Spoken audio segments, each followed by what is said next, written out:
Blah. Okay, already. This season, we're coaching someone through what so many of us go through. I'm Alison. I'm Michelle. Meet Sophie. She stayed too long, she'll break up, she'll heal, she'll date, she'll spiral. She's you, she's us. We'll walk with her and you through every phase, from heartbreak to wholeness. If you're tired of the chaos and ready to thrive in singlehood and in love, welcome to season 3. Oh, so close. Good. Recording in progress. Hello. Hello. Welcome to episode 4. And we're of back this new today. season. Yeah. And we're back today with some more questions from our dear Sophie. And things are getting rough. And she was trying to talk about it and she doesn't know what to do right now. And she's just getting really bad advice from people, as they do, because everyone thinks that, that they can just give advice like that. Yeah, I love it. People just mean well, but don't really understand sometimes that what works for them doesn't work for others. So she's a bit frustrated because she's hearing different things from different people, and some things that work for someone else aren't working for her. So she is, first of all, wondering, I think this is the question that a lot of us are wondering, because we love and we feel it and we just want it to work, but it isn't. And so she just wants to know, is her love what's gonna be enough to help them fix this broken relationship, or do they need more than that? I mean, what you said, what works for other people doesn't necessarily work for her, and therefore for, other people. Yeah. But I would add that also some people will give advice because that's the advice that they've received and they want it to work for other people, even though it's not working for them, because they want to feel better about their choices. This isn't done, this isn't done manipulatively or horribly at all. It's just done I think it's completely, a normal kind of reaction of just like, oh, I'm making this choice, I'm not feeling good about it. So if other people are making the same choices, then it will make me feel better about it. So yeah, I think it's, proceed with caution. And what I would say to people that I talk to and to Sophie is choose one, maybe 2 voices and just listen to them. I think this applies for everything. So for us, we're going to talk about relationships, but it can apply, I think, for business or for dieting or whatever. Like your diet is a good example of just like, if you're going to do, several diets at the same time, then it doesn't work. You need to just stick, choose one, stick to it and see it through. And take it with a grain of salt as well, in the sense of like, just because it worked for someone else doesn't mean it'll work for you. And even if it doesn't mean it will work in the same ways, because every person is different, every relationship is different. And when you get advice, you have to tailor it to you and not take it as a step-by-step guide to saving your relationship, or take it at face value. You have to understand why it worked, how it worked, and how you can apply it to your relationship. So, if someone's saying, we just, I don't know, talked about it every day, for some people that can be exhausting. For other people, that can really help and ground them to have a solid talk every single day where everything is opened up. And for other people, it can just be exhausting and it can cause more strain on them. So again, it's, that's just one example out of many. I agree. And I think we have some examples right here of Sophie kind of hearing different things from different people. One of the things that she keeps hearing is that love is enough, or love should be enough. And yeah, exactly. I mean, I'm reflecting on my own kind of relationships and kind of, I have an amazing example because I keep talking about them all the time. And there's a friendship that I like, a friend and her relationship that I talk about all the time, and then my brother and his girlfriend that I talk about all the time.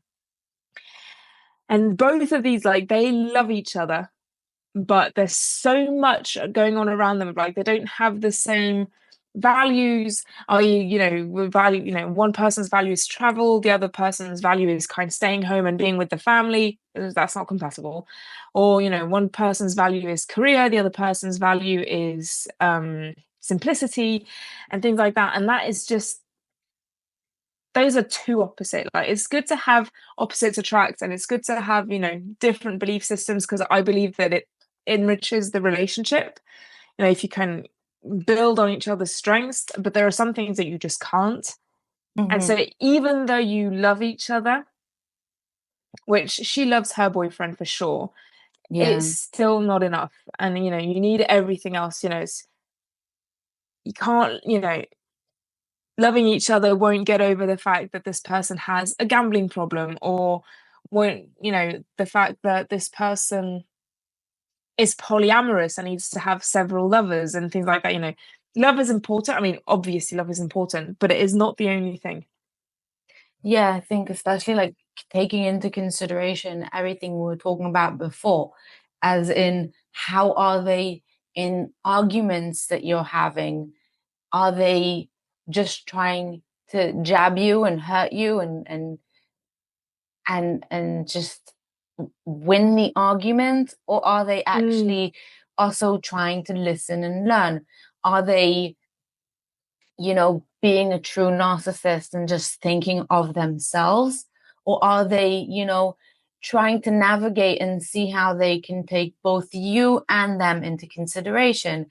yeah, And when you're talking about it, are they constantly trying to blame you for it? Are they constantly being guarded and defensive? Are they constantly pushing you away? Are they locking you out and just like leaving you alone to deal with it? Because I mean, if so, then yeah, then no matter how you feel towards them, love is not enough, because love alone can't, you know, bridge these huge gaps. And I think often love is the excuse to stay with someone mm, that's not good for you. You say, but I love them so much, and you want it to be romantic, and you want to say love can conquer all.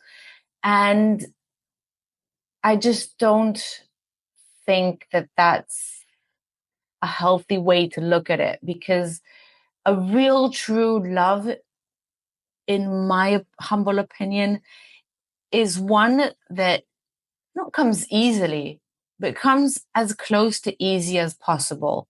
And it just feels natural and it just flows, and you don't have to constantly work hard.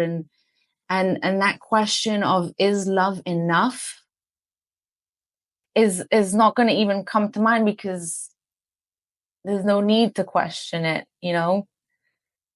if you get what I mean, in that sense of like, just there's yeah, I agree 100%. Um, One of the podcasts that I love, Shagged, Married, Annoyed, and actually Charlotte Dobray's channel, Charlotte. Charlotte. They say it like, love, yeah, it comes like, a healthy relationship does come with its ups and downs, unless you're Zev and Michelle and never fight. Mhm. Um, but it is just meant to kind of just feel easy. Like, having a Mhm. conversation feels easy. Like, even JT and I, so we've got a 4.5-month-old, and his daughter is 4.5. Um, so it comes with its challenges, and we do have arguments because, links into the following question of having kids and getting married. But having the tough conversations, like, even though we know that there's maybe an argument brewing, or, it's a sensitive subject, it's easy. Like, we're not scared to talk to each other. We're not, Yeah. we're not fed up about these things. Like, it flows. It's, and Mhm. I think just yesterday we were a bit snippy at each other because we hadn't slept well. And so I walked out and then came back in and was just like, I'm sorry. Oh, And yeah, it's easy. And it is. That's and I have a very like similar example of just the sense of saying sorry. It's like we were in the supermarket not long ago, and you know how supermarkets, I love supermarkets, but it can also bring out like such a stressful yeah. environment. And we were standing at the queue, and and it was just like I got into my head and I was being in like a snappy mood, and I don't remember what I said or how I said it or what it was. I just know that I was like being snappy. And then later when we were driving home in the car and it was just like we were being more calm and relaxed, I was like, I'm I'm really sorry for that. It was just, and he didn't even bring it up. He wasn't trying to make me feel bad for it. We both knew it was there, but we're just like letting it go. But then I mentioned like, that I was sorry. And he was so graceful about it. And that's the thing of, being able to say, I'm sorry in a relationship is that the other side isn't like, yeah, you should be sorry, or making you feel like, you know, the fact that you say, like, because it's hard. It is one of the hardest words to say. And it's hard to admit that you were wrong. But when you're with the right person, and I'm hoping I'm conveying this in a way that makes sense. It doesn't feel like something you should be ashamed of. It's not something that you think twice of like, Mhm. how do I say sorry now? And oh my God, how do I bring this up? This is so Yeah. awkward. You just say it. You just do it. You just talk about it. And it's not a big deal. It's not, I mean, it is a big deal, but it's not something that makes but one of you feel bad or whatever. And he even, and it just creates more appreciation. This person is acknowledging that she did something that bothered me or hurt me. And that's great. When you have appreciation for the person saying sorry and not just being like, good, you should say sorry. Yeah, I agree. I think to kind of link it back to love isn't enough. Um, the feeling of safety is also linked. So if there's not love, there's no safety. But the Yeah. safety is also linked to everything else, and just Hmm. and that I think probably that feeling is maybe the most important feeling, Yeah, and it should be enough.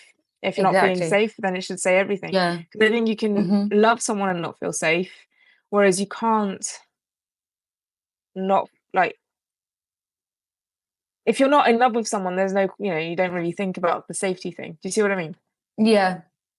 Yeah. If there's no feelings, then you can't feel safe with someone you don't have feelings for, or that they don't show affection and feelings to you. It makes you feel like more guarded.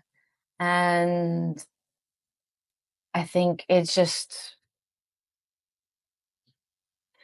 hard to trust someone when there's no emotions there.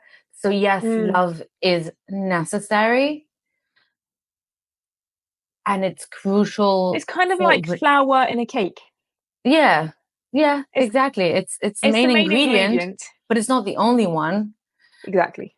And as if you're not, if you both see it differently, or if you use it differently, or if you say it differently, sure it can work. But if there's these huge gaps and a lot of different ingredients missing from this combination, then the the with all the sorrow and with all the pain in it, then maybe it's time to let go rather Mm. than hanging on by a thread just because there's one ingredient over there that just, You're not gonna live off flour. no, even if it's the best, most expensive, luxurious flower in the world, Mm. I think, and I think a lot of times when there is only flower or love in this case, then the love seems so much bigger than it actually is because there's nothing else in there. The love is the main ingredient, like the Mm. it's like the only thing that you're relying on. So it seems like so much bigger than it is. But when you take a step back and realize how many things are missing, then maybe the love isn't that great as you Yeah. think it is. So I think that's a good kind of segue into getting married and having a baby. Um, so I mean, if people still believe that having a baby makes your relationship better, I just no, I think it's a can't help these very people. old fashioned kind of way of Yeah, thinking. it's. I mean, I can't believe that Sophie is still receiving this type of advice of. Well, I Have a think, baby, it'll make everything better. Nah. yeah, but I think if you're getting your advice from, let's say, I don't know, parents or aunts and uncles Grandparents. and things like the Yeah. grandparents, yeah, exactly. Then that's the advice that they would give. Like, suck it up, have a child, and then, even if it's not, because you could Suck it say, up, make a baby. yeah, just make a baby. Because you could say, okay, the baby can sort of bring more love into your life, or Which is the true. baby can just be a distraction. So there's two Which is kind of, true. yeah. So like, because they say a lot of times one of the reasons why a lot of couples fall apart because they have kids and then they drift apart because the kids are the focus and they don't communicate as used to, or they don't invest in much in the relationship. So so the baby in that sense could be just, a good distraction and a way to not focus on the relationship and just put a big old plaster on it. Or it can just sort of, I don't know, rekindle something of like, there's this little baby and, there's so much pure love and affection for this little creature that comes into the world. And so it's like kind of, let's forget for a minute that, you Yeah. know, I we're agree with having all of that. problems. And it's all true. Like, it is a distraction. It is pure love. It is, a lot of cuteness. But so distraction 100% of the time. Hmm. You're not, I mean, you're not going to bed, serene anymore. You're Hmm. constantly kind of hyper vigilant and it's exhausting. And the pure love is true 10% of the time. 90% of the Hmm. time, you're dealing with a baby who's crying or who you have, who's pooped everywhere.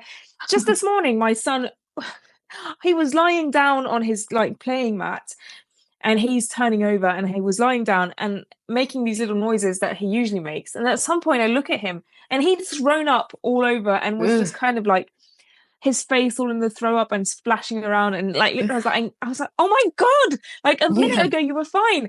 So that's the reality of having a baby. And if you don't have a partner that's solid and that you can Hmm. say kind of just, I didn't shout at JT, but I said, oh my god, JT, get over here, in a kind of, a bit panicky aggressive tone.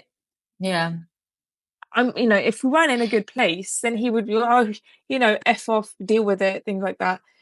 I'm fed up. But no, he was fed up because he was tired, but he wanted to help me because he loves me. And that's the thing about having a solid relationship. So no, no.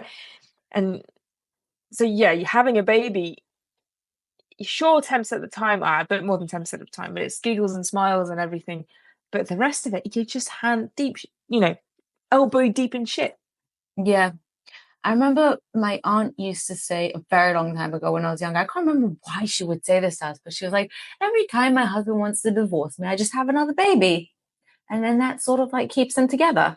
And I think like the thought behind it is that you don't want this person to leave you, and it's much harder Yeah. to leave when there are children involved. And so like you just have another child and then you have to stay together and you have to make it work. So maybe in a sense of it's a bit screwed up and twisted, but it's also like kind of we have a reason to make it work now. We have this huge thing in our lives right now that's counting on us. And so, there's no choice. We have to make it work and we have to find a way. Yeah. But it's again, just like love is not enough, having a child is not enough. And I think, especially coming from a divorced family, I think and I'm the most like one of the most like, best case scenarios of like my parents both put in a lot of effort to make our childhood and our life really well, really good. But it's still, no matter what, it's still just isn't great. Yeah. And it's it's not a way for for a child to grow up into this world. And I think it creates a lot of issues and love patterns later in life. Is like I've never had this at home, this solid good Mm. example for what a real healthy relationship is supposed to look like, what love looks like. You can see it in your friends' parents. You can see it in your father's second marriage, you can see it in like your friends and family and whatever, but you're not seeing it at home. Mm. And it's, for me, it made me very scared of love and relationships. And I'm like, I don't want to end up divorced. And that's great that it gave me that sort of defense line. But it also, you lack this fundamental source of an example for real healthy love. So, having a child and getting married can help, I guess, in a way, but Mm. it's not enough on its own. And it can just cause more issues down the line. And especially like if you don't want to, pass these issues on to your next generation. Yeah, and it's, I completely understand the example of like, he wants to divorce me, so I'll just have another child. You know, and it probably works because men tend to stay in relationships where there are kids involved. Like women leave Yeah. more easily. But what do you want your relationship to look like? Mm-hmm. You know, Yeah. just that, I mean, getting married doesn't fix everything. I don't, I don't think getting married should change anything, to be honest.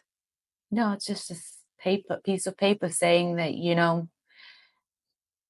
that's it. That's official. And it's supposedly harder to break up now. And it's supposedly, you Just more know, expensive. yeah, exactly. So, There was this one episode of Love is Blind where this was, I think this was at the beginning of when we started Pop Culture Cupid, where the person said, I'm about to make the biggest decision in my life, i.e., getting mhm. married.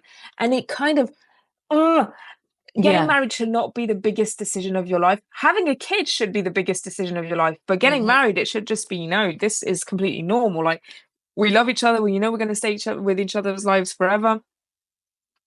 I personally want to get married. I find the fact, belonging to JT and JT belonging to me in a, healthy way, very romantic, like just kind of Yeah. being a unit. I love that.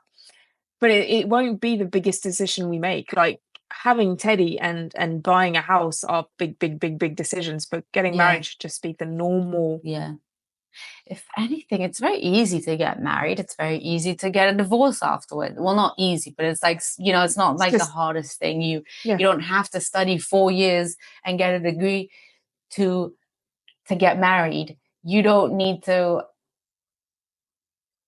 I don't know, go to the gym and train every day, like every other day, and work out to like to get to stronger, get buff. whatever. Yeah, to get married. It's just, it's a very simple procedure, and it's not something that like I can think of so many other things that are much much harder, and it's not. Mm. Yes, it's a decision that you shouldn't take lightly, and it's something that you shouldn't do with just anyone, but it's not the hardest decision you'll make in your life. It's not the biggest. It shouldn't be, and when you give it that much weight, I think it makes, I don't know, it just puts so much more pressure on it, and it makes it, you know it's not the getting married part, it's like the being with the person part. It's, Yeah. you know compromising, it's having discussions, it's, I don't know, finding activities to do together, it's spending quality time together, it's going on dates, and investing in yourselves individually and together. So like, it's not just the get married part, if you get what I mean. Yeah, yeah. Our time is running out, but it's just Yeah, there was this episode of Diary of a CEO where he interviewed, well, I can't remember her name, Emma something. Well, basically, she was saying, yeah, manifesting isn't, you can't just think about something and it happening, and then you have to put the work in. And the same with getting married. You exactly. can't just get married and then think, okay, we're together forever now. You Yeah. have to put the work in. Yeah, I mean, in a way, it gives you more of like an anchor of like, it's not as easy to up and go if you're not married, but it's still not enough, and you still have to put in a lot of effort. And Mm, yeah, just like everything, yes, manifesting helps, but you actually have to, the reason why it yeah, works is because you match your actions to your thoughts and to your exactly. beliefs. you're behaving in the way that you want the results. You're Yeah, not just, exactly. it's Expecting the results to intrinsically happen. believing. Exactly.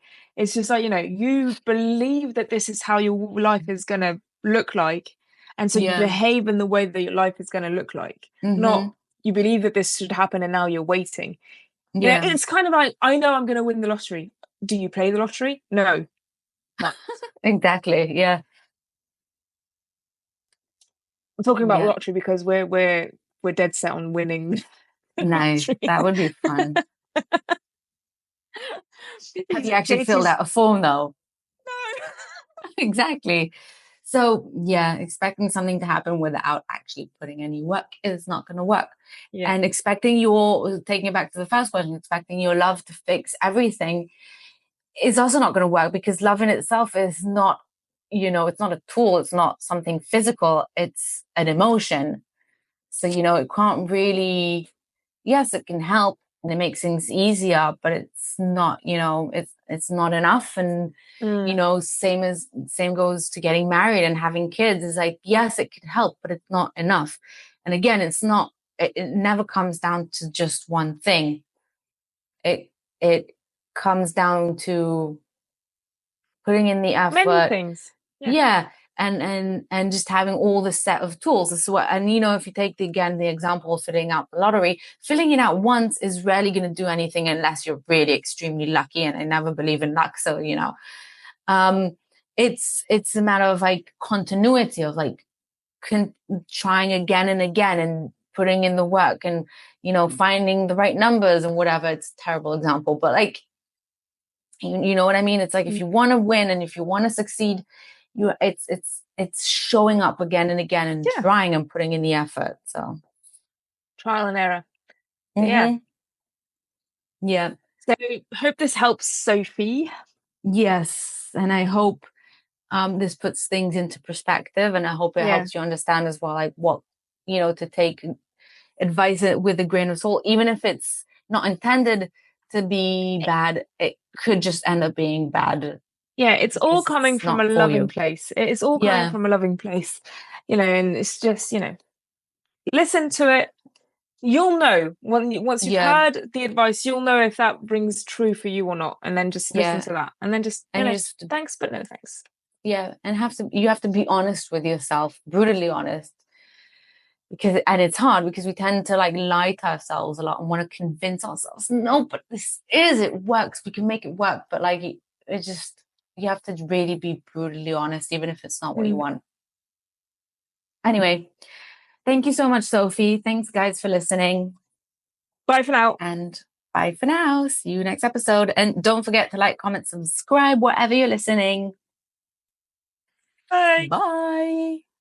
That's it for this episode of Pop Culture Cupid. Thanks for hanging out with us. We're glad you're here. Make sure to subscribe on Spotify, Apple Podcasts, or wherever you're listening. You can find us on Instagram, Facebook, YouTube, Reddit for more behind-the-scenes real talk. And if you want to support the show, check us out on Patreon. Until next time, be kind, be happy, be healthy, and remember, heartbreak isn't the end. It's the plot twist.